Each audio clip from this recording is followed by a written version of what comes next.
Bismillahirrahmanirrahim. Assalamualaikum warahmatullahi wabarakatuh. Bismillah, alhamdulillah, wassalatu wassalamu ala habibillah Sayyidina Muhammad ibn Abdillah wa ala alihi wa sahbihi wa mawalah. Allahumma rabbi syrah lana sudurana wa yassir lana umurana wahlul uqdatan min alsinatina yafqahu aqwalana. Allahumma fakkihna fid din wa 'allimna at-ta'wil. Allahumma alhimna marashid umurina wa a'idna min shururi anfusina birahmatika ya rabbal alamin. Walhamdulillahi rabbil alamin. Alhamdulillah, alhamdulillah. Apa khabar sahabat-sahabat semua? Selamat pagi. Salam pertemuan dalam pertemuan Hayati Quran bersama dengan saya Umar Aziz, di mana kita akan membaca, meneliti dan juga menghayati sedikit sebanyak daripada kalamullah agar ada pengajaran yang kita boleh ambil, agar ada sesuatu yang kita boleh bawa dalam kehidupan seharian kita. Ahlan Rafiza Abdul Karim, Ninda Anis, Syarina Uthman, Habibah Abdul Aziz, Safia Sapian, Galik Spirit, kemudian Zabaria Muhammad Yusuf, Zainun Hadi, Aminah Hitam, Salina Muhammad Noor, kemudian Laila Umar, Ana Sukaimi, Rani Idris, Zuraida Siddiq, Syamsia Salih, Zahara Alias, Tuan Nurahim Sharif, Azhar Halim, kemudian Zahara Alias dan juga semua sahabat-sahabat yang lain. Ahlan kepada semua. Kita bertemu dalam pertemuan pagi ini Hayati Quran bersama dengan saya, dan hari ini kita nak sambung daripada ayat yang ke-154. Masih lagi pada surah yang ke-6, surah Al-An'am, muka surat 149, dan kita berada pada muka surat 149, surah yang ke-6, surah Al-An'am, bermula daripada ayat 154. Namun sebelum kita bermula, apa kata sama-sama kita perbetulkan dahulu niat kita. Moga-moga pertemuan kita adalah kerana Allah Subhanahu wa ta'ala. Nawaitu ta'alluma wa ta'lim wa tadhakkura wa tadhkir wa naf'a wal intifa' wal ifadata wal istifadah wal hatha ala tamassuki bi kitabillah wa sunnati rasulillahi sallallahu alaihi wasallam wa du'ai ilal huda wa dalalati ala al khair ibtigha'a wajhillah wa mardatihi wa qurbih wa thawabih. Amin amin ya rabbal alamin. Ahlan kepada sahabat-sahabat semua. Waalaikumsalam warahmatullahi wabarakatuh kepada semua yang memberi salam. Ramai yang memberi salam. Terima kasih juga kepada semua yang mendoakan. Maaf, 2 hari yang lalu, semalam dan juga kemarin kita tak dapat untuk membuat perkongsian Hayati Quran. Lalu kita dah baca 10 nasihat yang Allah Subhanahu wa ta'ala terangkan pada ayat 151 sehingga ayat 153. Kata para ulama tafsir, ketika mana pada ayat 153 Allah menerangkan ini adalah jalanku yang lurus. Kalau kita perasan ayat 153, nasihat yang ke-10, wa anna hadza sirati mustaqima, ini adalah jalanku yang lurus. Maka apa yang patut kita buat pada jalan yang Allah telah tunjukkan, fattabi'uh, maka kita hendaklah ikut dan hendaklah berjalan pada jalan yang lurus. Kenapa? Sebab bila seseorang itu tidak berada pada jalan yang lurus, jalan yang Allah telah tunjukkan, maka dia akan tergelincir dan akan ikut pada waktu itu pada jalan-jalan yang lain. Sebab itu dalam tafsir Al-Wasit disebut walamma kana hadzal sirat qadima, dan apabila Allah Subhanahu wa ta'ala dah terangkan 10 nasihat, dan sebenarnya ini adalah jalan yang mana bukan sahaja telah ditunjukkan kepada umat baginda Nabi sallallahu alaihi wasallam, tetapi jalan ini juga telah ditunjukkan kepada orang-orang yang sebelum daripada orang Quraisy Mekah. Dan pada waktu itu agama-agama yang terdahulu pun Allah tunjukkan jalan yang lurus ini. Asyara subhanahu, maka Allah mengisyaratkan pada ayat yang berikut, ayat 154, Bahkan daripada ayat 154 sampai 157. Maka daripada ayat 154 sampailah 157 Allah menerangkan tentang Nabi Musa. Maka jalan yang lurus ini Allah dah tunjukkan daripada zaman Nabi Musa lagi. Maka sebenarnya sebelum Nabi Musa lagi dah ada. Kenapa Al-Quran hanya sebut tentang Nabi Musa? Sebab Nabi Musa yang orang Quraisy kenal. Sebab mereka berurusan dengan orang Yahudi. Mereka berniaga dengan orang Yahudi. Mereka pada waktu itu bertemu dengan orang Yahudi. Maka yang mereka kenal adalah Nabi Musa. Adapun Nabi-Nabi yang lain sebelum Nabi Musa, pada waktu itu mereka tidak kenal. Maka pada ayat yang ke 154 sampai 157 Allah nak menerangkan pada waktu itu sebenarnya jalan yang lurus ini Allah dah tunjukkan daripada zaman Nabi Musa alaihi salatu wassalam lagi, dan bagaimana Allah Subhanahu wa taala turunkan Al-Quran yang kita akan baca pada beberapa ayat yang berikut. Maka firman Allah Subhanahu wa taala pada ayat yang ke-154, "Tsumma ataina Musal kitaba tamama 'ala alladhi ahsan wa tafsilan likulli syai' wa hudan wa rahmah la'allahum biliqa'i rabbihim yu'minun." Firman Allah Subhanahu wa taala pada ayat 154 yang mana Allah menceritakan tentang Nabi Musa dan kitab yang Allah kurniakan kepada Nabi Musa iaitu Taurat. Pengajaran yang pertama kita boleh ambil daripada ayat 154 adalah kenapa Allah bawakan Nabi Musa seperti yang kita sebut di awal tadi, kerana orang-orang Quraisy pada waktu itu mereka menolak akan ajakan Nabi. Pada waktu itu mereka mempertikaikan pada waktu itu ajakan dan juga ajaran Nabi. Maka Al-Quran pada ayat-ayat seperti ini menerangkan ini bukannya ajaran yang baru. Mengajak kepada Allah dan juga menyembah Allah, ini adalah ajaran daripada Nabi Musa AS. Dan kita dah kongsikan tadi bahawa kenapa Nabi Musa, padahal sebelum Nabi Musa banyak lagi Nabi yang lain. Sebelum Nabi Musa ada Nabi Yaqub, ada Nabi Yusuf, ada Nabi Ishaq dan juga Nabi Nuh dan sebagainya. Kerana yang orang Quraisy kenal dan orang Quraisy tahu melalui mereka punya jual beli, urusan mereka punya perjumpaan dengan orang-orang Yahudi, sebab itu mereka kenal dengan Nabi Musa. Lalu pengajaran yang pertama adalah, apa pengajaran yang pertama? Apabila dalam keadaan kita nak menerangkan kepada seseorang ataupun kepada sesuatu kumpulan, maka pada waktu itu kita cubalah memberi penerangan dengan pengetahuan yang mereka faham dan tahu. Dengan penerangan yang mereka faham dan tahu. Maka contohnya Al-Quran pada ayat ini menceritakan tentang Nabi Musa. Padahal banyak lagi Nabi yang lain sebelum daripada ini. Kenapa? Sebab yang orang Quraisy kenal adalah Nabi Musa. Mereka dengar daripada orang-orang Yahudi yang mereka jumpa, yang mereka bertemu dan sebagainya. Maka pengajaran yang pertama adalah dalam keadaan kita pada waktu itu nak menyampaikan, dalam keadaan pada waktu itu kita nak mendatangkan manfaat, nak membuat perkongsian, sangat penting pada waktu itu kita menggunakan perkataan, kita menggunakan perumpamaan, kita bawakan contoh penerangan yang pada waktu itu memang difahami oleh orang yang sedang kita bercakap, yang sedang kita bertemu. Sebab itu ada sepotong riwayat yang berbunyi kallimun nasa ala qadri manazilihim, bercakaplah dengan manusia ikut kemampuan mereka. Ada sepotong lagi riwayat yang berbunyi kallimun nasa ala qadri uqulihim, bercakaplah kepada manusia mengikut pemahaman mereka. Kadang-kala sebagai contoh, terutamanya dalam keluarga, kita tak perlu pergi jauh.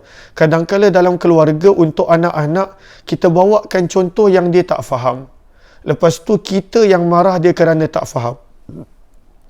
Padahal kesilapan kita bercakap kepada anak ikut gaya kita, bukannya ikut gaya anak, bukannya ikut pemahaman anak, bukannya ikut pertuturan anak. Maka pada waktu itu pengajaran yang pertama, kenapa ayat ini menceritakan bahawa jalan ini diberikan kepada Nabi Musa padahal banyak lagi Nabi yang lain? Sebab Nabi Musa yang orang Quraisy kenal. Sama juga macam contoh waktu Isra' dan Mi'raj. Kenapakah pada waktu itu Isra' berlaku sampailah ke Masjid Al-Aqsa? Kerana tempat yang paling jauh yang orang Arab tahu, yang orang Quraisy tahu pada waktu itu adalah Masjid Al-Aqsa. Sebab itu orang Arab panggil pun tempat itu Masjid Al-Aqsa, iaitu masjid yang paling jauh.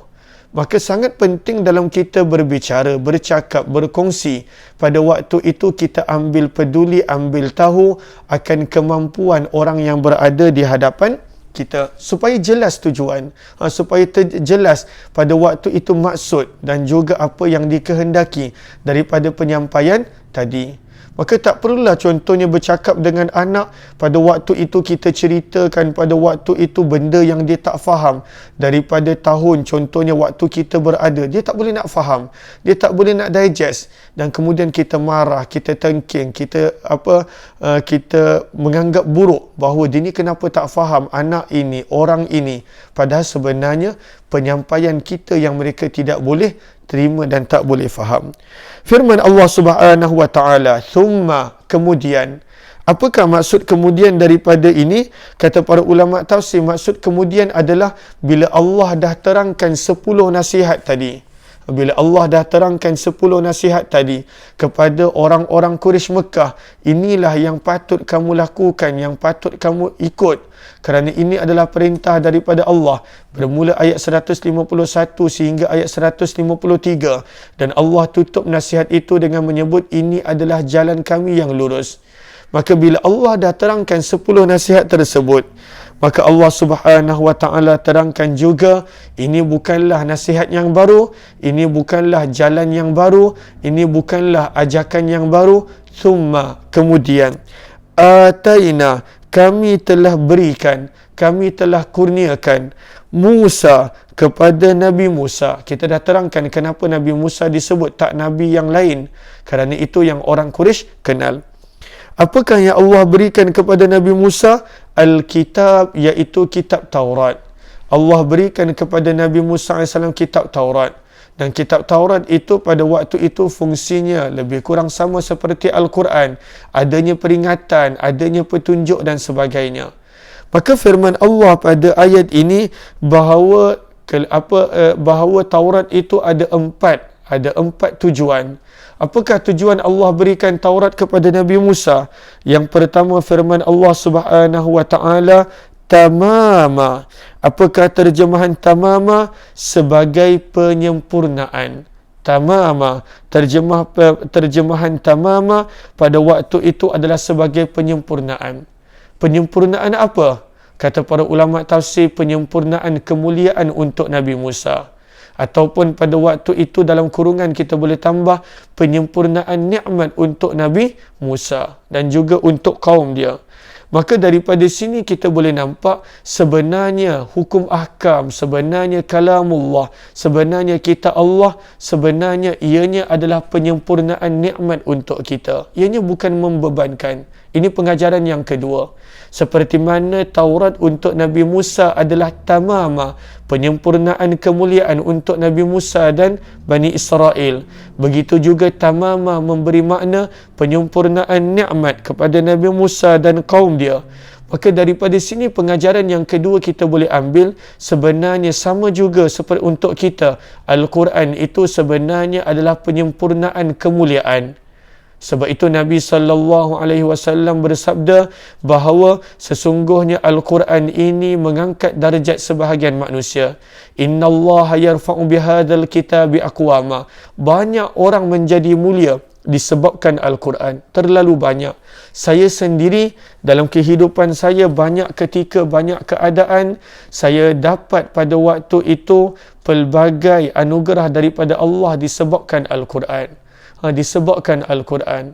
Sebagai contoh, hanya disebabkan Al-Quran pada waktu pada ketika mana sebelum ini saya dapat pada waktu itu menjelajah ataupun pergi ke pelbagai negara untuk menjadi imam tarawih. Macam mana saya pernah kongsikan semalam, pernah ke Australia, ke Perth 2 kali, pernah ke New Zealand. Kalau di Afrika saya pernah pergi ke beberapa negara untuk pada waktu itu menjadi imam dan pada waktu itu untuk memperdengarkan Al-Quran. Maka ini adalah kemuliaan Al-Quran. Al-Quran memuliakan. Lalu itu pengajaran yang kedua. Walaupun ayat ini merujuk kepada kitab Taurah yang diberikan kepada Nabi Musa, tetapi pengajaran yang kita boleh ambil seperti mana Taurah pada waktu itu adalah tamama, adalah penyempurnaan kemuliaan untuk Nabi Musa dan Bani Israel.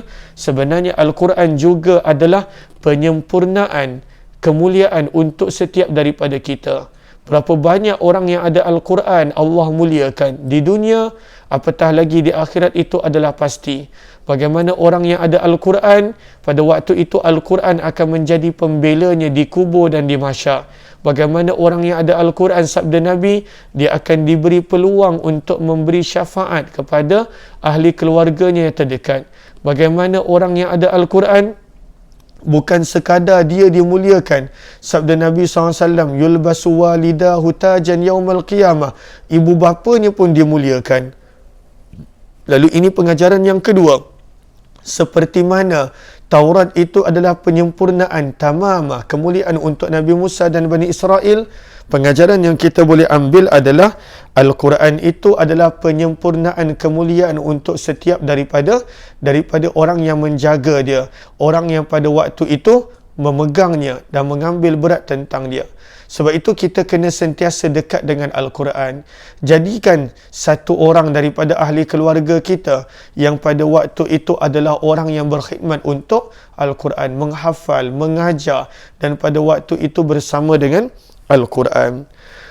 Tamamah, makna yang kedua, penyempurnaan. Penyempurnaan kepada apa? Penyempurnaan nikmat. Tamaman lin ni'mah, kata para ulama tafsir. Lalu sebenarnya Al-Quran itu adalah penyempurnaan nikmat. Ada beberapa orang, bahkan banyak orang, dia merasa pada waktu itu nikmat ketika mana membaca Al-Quran. Pada waktu itu dia rasa seronok ketika mana membaca Al-Quran.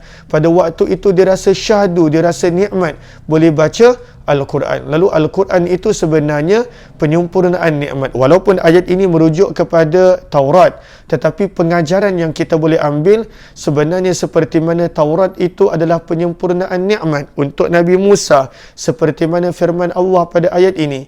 Sebenarnya Al-Quran juga adalah penyempurnaan nikmat untuk kita sebagai umat Nabi SAW. Sebab itu Al-Quran ini bukan beban. Firman Allah dalam surah Taha pada ayat yang kedua, ma anzalna alaikal qur'ana litashqa. Tidaklah kami turunkan Al-Quran kepada kamu wahai Muhammad untuk menyusahkan kamu, untuk membebankan kamu. Tidak. Al-Quran ini bukanlah pada waktu itu menyusahkan, membebankan. Al-Quran sebenarnya adalah tamama, sama seperti Taurat untuk Nabi Musa dan Bani Israel. Al-Quran ini adalah penyempurnaan nikmat. Lalu itu maksud tamama. Maksud tamama pada waktu itu adalah penyempurnaan kemuliaan dan juga penyempurnaan nikmat. Walaupun ini merujuk kepada Taurah yang dikurniakan kepada Nabi Musa, kita nak ambil pengajaran untuk Al-Quran buat setiap daripada kita. Firman Allah Subhanahu wa taala, kami kurniakan Taurat ini kepada siapa? Firman Allah kepada Nabi Musa sebagai penyempurnaan kemuliaan dan nikmat. Maka Allah Subhanahu wa taala puji pada waktu itu Nabi Musa dengan firman-Nya, "Alallazi ahsan." Ala terjemahannya adalah ke atas. Allazi terjemahannya orang-orang yang, ahsan pada waktu itu melakukan kebaikan. Maka Allah puji Nabi Musa yang Allah berikan Taurat ini sebagai orang yang melakukan kebaikan, dan baginda pada waktu itu layak untuk menerima kurniaan kitab Taurat ini. Maka ini adalah berkenaan tentang Nabi Musa. Lalu firman Allah, kami berikan kepada Nabi Musa penyempurnaan nikmat daripada Taurat, penyempurnaan kemuliaan. Kenapa? Sebab Nabi Musa adalah pada waktu itu orang yang melakukan kebaikan. Maka daripada sini apa pengajaran yang kita boleh dapat? Ini menceritakan tentang Nabi Musa, tetapi ibrah yang kita nak ambil, pengajaran yang kita nak ambil, bahawa seperti mana pada waktu itu Allah memuji Nabi Musa sebagai seorang insan, seorang manusia yang ahsan, pada waktu itu melakukan kebaikan, maka sebenarnya kita boleh nampak daripada sini bahawa sebenarnya Allah akan berikan pelbagai nikmat kepada orang-orang yang melakukan kebaikan. Apakah maksud kebaikan? Kebaikan pada waktu itu daripada sudut akhlak dan juga orang yang berpegang kepada perintah Allah dan meninggalkan larangan Allah Subhanahu wa taala. Lalu orang yang melakukan kebaikan, maka Allah pasti akan kurniakan kepadanya kenikmatan. Seperti mana Allah kurniakan kepada Nabi Musa Taurah, yang di antara sebabnya pada waktu itu firman Allah, alal ladzi ahsan, ke atas orang yang pada waktu itu melakukan kebaikan. Maka daripada sini kita boleh nampak pentingnya untuk kita jadikan diri kita baik untuk kita dapat kebaikan. Kerana bila kita menjadi seorang yang baik, yang diredai oleh Allah, yang melakukan perkara yang disukai oleh Allah, maka kita akan diberikan kebaikan oleh Allah Subhanahu wa taala. Maka ini adalah pengajaran yang ketiga daripada perkataan alal ladzi ahsan, sifat yang Allah puji kepada Nabi Musa, yang mana kita nak bawa juga dalam diri kita. Bila kita berlaku baik, kita layak mendapat baik. Bila pada waktu itu kita semaikan diri kita dengan kebaikan, kita pasti akan mendapat kebaikan berupa kenikmatan dan sebagainya. Kemudian firman Allah Subhanahu wa taala tentang sifat Taurah yang kedua. Yang pertama, Taurah itu tamama, penyempurnaan kemuliaan dan nikmat. Kemudian firman Allah Subhanahu wa taala, Taurah itu juga untuk Nabi Musa dan Bani Israel, wa tafsila, dan sebagai tafsil, sebagai penjelasan, tafsil. Dan Taurah itu untuk Nabi Musa dan Bani Israel sebagai penjelasan. Maka ini adalah tujuan Allah turunkan Taurah yang kedua sebagai penjelasan. Penjelasan untuk apa? Firman Allah, li kulli syai', li untuk kulli, tiap-tiap, syai'in, sesuatu. Maka Taurah ini adalah penjelasan untuk tiap-tiap sesuatu bagi Nabi Musa dan Bani Israel. Apakah maksud tiap-tiap sesuatu? Iaitu apa yang diperlukan oleh mereka untuk dunia dan akhirat mereka. Maka ada penerangan pada waktu itu dalam Taurah.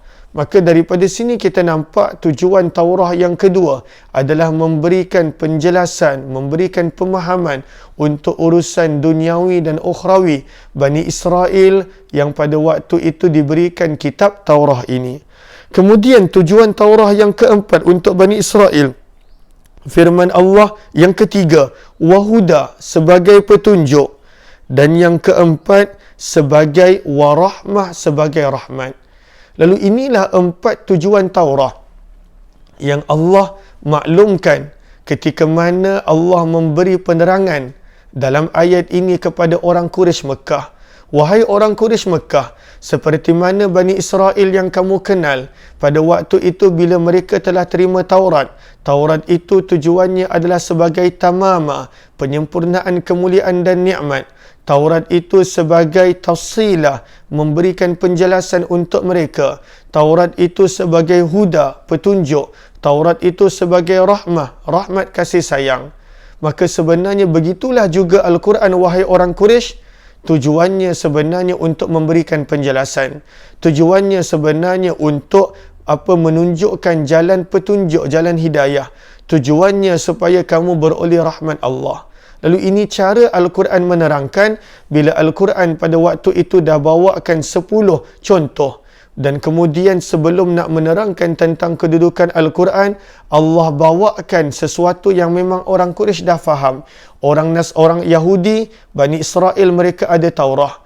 Maka firman Allah seperti mana Taurah itu dengan 4 tujuan ini diberikan kepada mereka, sebenarnya begitulah juga Al-Quran diberikan kepada kamu, wahai orang Quraisy Mekah, sebagai penyempurnaan nikmat. Sebagai pada waktu itu, bahkan Al-Quran diturunkan dalam bahasa Quraisy sebagai petunjuk, sebagai rahmat, sebagai penerangan.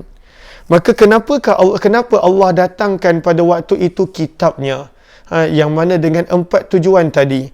Firman Allah Subhanahu wa taala, la'allahum, moga-moga agar, hum, mereka, bi, dengan, liqa, pertemuan, rabbihim, Tuhan mereka, yu'minun, mereka beriman.